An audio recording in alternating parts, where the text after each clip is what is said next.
இவங்க எல்லாரும் சிக்கிக்கிட்டு இருக்கிறது பக்திக்குள்ள இல்ல, சடங்குகளுக்குள்ள.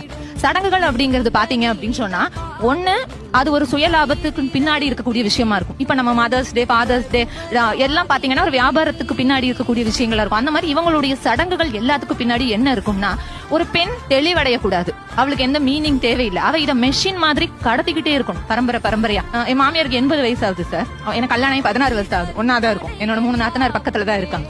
ஒரு பண்டிகைக்கு மினிமம் 15 பட்சணம் பண்ணுவாங்க சார். சமையல் மட்டுமே பாத்தீங்கன்னா ஒரு விருந்து மாதிரி இருக்கும். ஒரு கட்டத்துல நமக்கு அது என்ன ஆயிடும் அப்படின்னு சொன்னா, ஏன் நம்மளால இவ்வளவு சாப்பிட முடியாம இவ்வளவு பண்றோம் அப்படிங்கிற ஒரு தாட் ப்ராசஸ் நம்ம நகர்றோம் இல்லையா. இந்த மாதிரியான எந்த கேள்விகளுக்குமே அவங்க கிட்ட பதில் இருக்காது.